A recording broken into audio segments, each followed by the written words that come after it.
Welcome to EmComm Solutions. Jake here. We're going to talk emergency communications, or EmComm is known by many.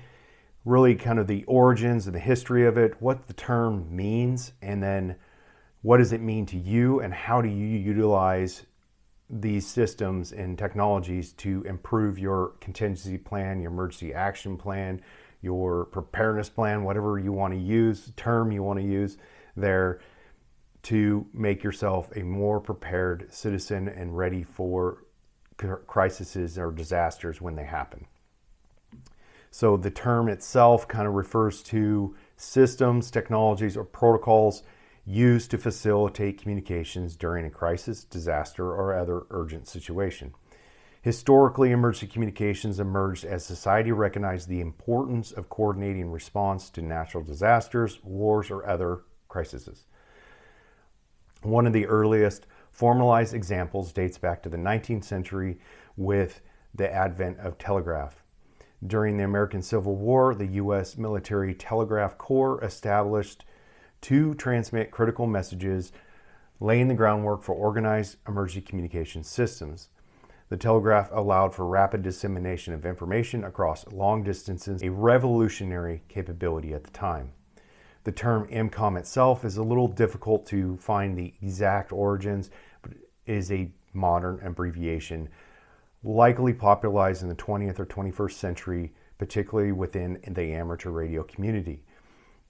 Amateur radio operators, as many of us know as hams, have played a significant role in shaping the emergency communication field.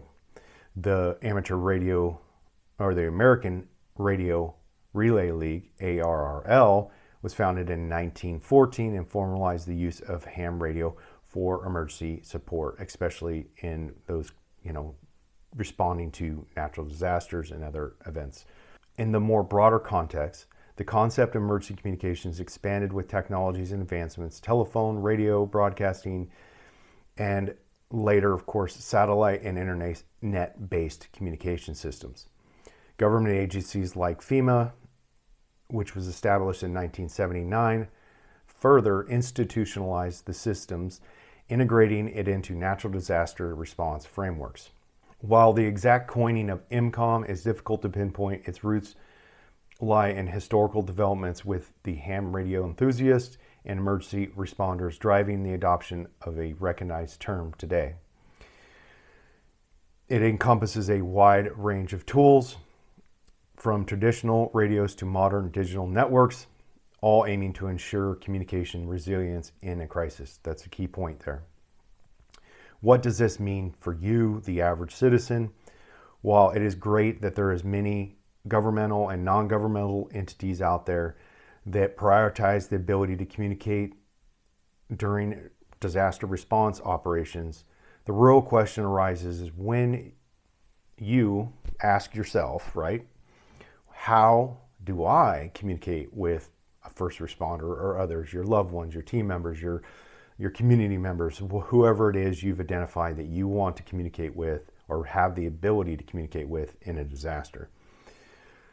The real point, is the way I see it, is the term does not belong to any one entity. It is a very generalized term talking about communications, the ability to communicate during a disaster. So, on to the meat and potatoes here, right? How does you, the average citizen, apply EmComm to their overall emergency action plan, contingency plan, preparedness plan? So start with a plan. A good resource for that, if you're overwhelmed, you don't know where to start, is Mad Gear Company's Contingency Planner. You can get a physical one, you can get the digital copy, and here in the future, you'll be able to get an app, which I think is going to be really good because then you can update it and send your revisions to those that are involved with your contingency plans. Once you got something put together, sit down with those individuals, do a tabletop, look it over, look for gaps, look for places where you might need to fill those gaps with additional communications equipment. Once you got something put together, test it. This is a critical step in the process. You're really not going to know. It could look perfect on paper, but when you go out and actually try to use this plan and implement it, you're going to probably find additional gaps that you need to either adjust your methods or add equipment to fill those gaps. Then test it again once you've built that back up. See the process here? But once you do that, revise and revise as necessary, and do periodic testing to make sure that it is still relevant and everyone is refreshed on the steps and methods they need to use when you really need it. And don't worry if you only have a cell phone right now, you can still start, because cell phones have basically two primary ways you can communicate, one using the cellular signals or Wi-Fi. If you have a home internet service provider, there's a possibility, depending on how your internet gets to your house, all you might need, even in a power outage, is backup power to that modem or router to allow for internet to still flow into the home, allowing you that possibility even if the cell towers are either out or flooded with communications and you can't get a message through. You might be able to use Wi-Fi to do that alone. So you can start there and then build from there. So I have lots of videos about this subject. They tend to be the less viewed videos.